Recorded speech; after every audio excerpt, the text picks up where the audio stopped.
Wait a second, you're not the only one. We all make this mistake every time. I find myself in that.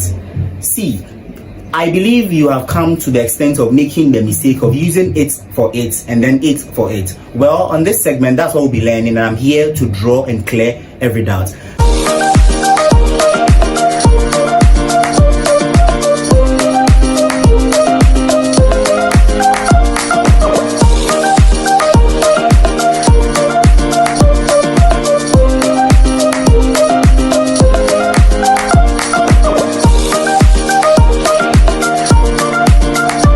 Let's learn English.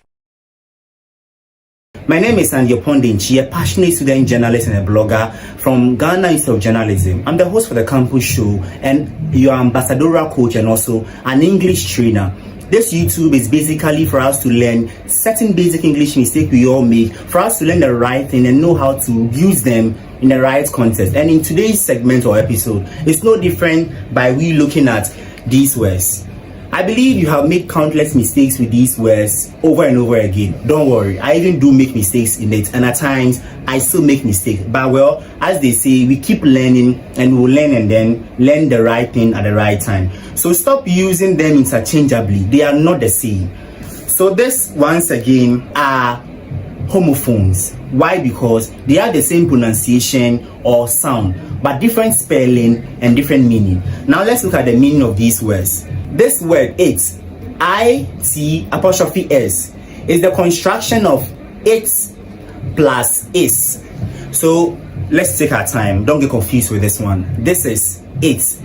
As you can see here, it's a construction. What is a construction? Construction is bringing or putting something together. I'm constructing it. So we have it, which we have here like this. But how do we arrive at this? It's a formula, and this is where I employ my math teacher to bring in here. We have it, IT, and then what? Is.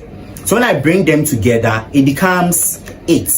By bringing them together, you need to take off the I and then make it IT''S. So that's how we arrive at this. And then this same word too, we have it and has.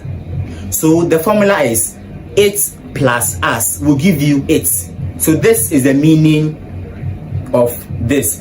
This one is possessive. It is a possessive determiner. We use it to say, or we used to say something belongs to someone. Let's move on and then so go through with the definition of these words. It and then it are among the most common confused words we make mistakes from. They are pronounced the same. Therefore, they have the same pronunciation but different meaning. They are written the same, and it's also easy to make mistake with the construction and then with the possessive with it. But the rules are very simple, which I have told you the rules. So in the usage, if whatever you are saying has no possessive, if for instance you're having a convo with a friend of yours about something and there is nothing that really tells that, oh, this thing belongs to this one, then know that you are using this one. This is the construction of it. And then let's look at certain examples so that we'll be able to understand this episode very well.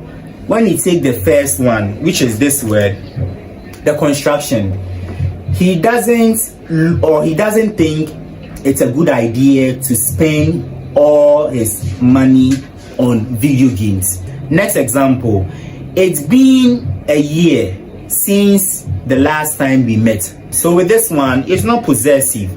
What we means is that it has been a year, and it's also not it is. The answer is it has been a year. And then the last example is, it's always a pleasant thing to teach you guys English. You always know that these words help to shorten your sentence. Maybe you want to speak very fast or finish whatever you're doing. But bear in mind, this is construction. Anytime you are speaking or writing a formal language or a letter, make sure you don't use these construction in it. Always go straight to the point and write them in full. Now let's look at the next example for it, the possessive determiner. The computer looked as though its power supply has failed.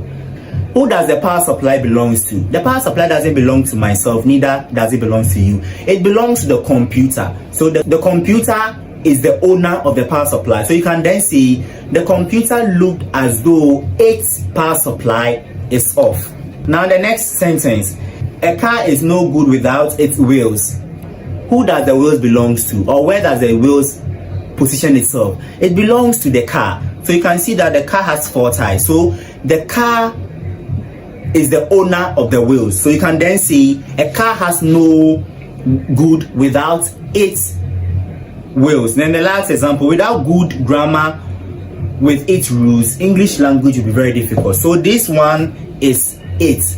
And you can also see the dog with 8 puppies is going.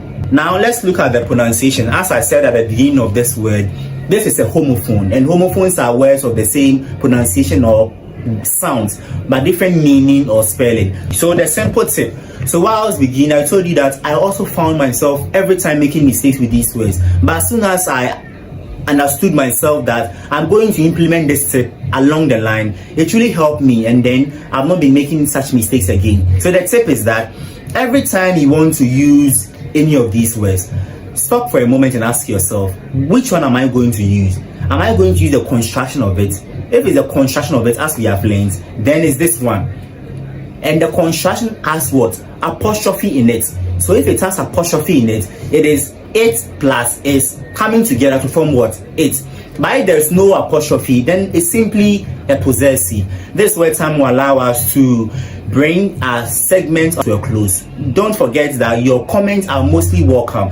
I'm very enthused about the previous videos that we have uploaded, and the comments coming in are really awesome. And I must say for sure that I'm really learning a lot from you guys here as I'm teaching you. I'm also learning a lot from whatever comments I'm bringing. So don't stop, keep the comments flowing in, and then we'll be able to make this one a massive one. Don't forget to share this video to your loved ones, your friends, for them to learn these basic things that we are learning. You share the video, hit the notification button, and then always be reminded anytime we post a life-changing video. See you same time in the next episode. Bye bye.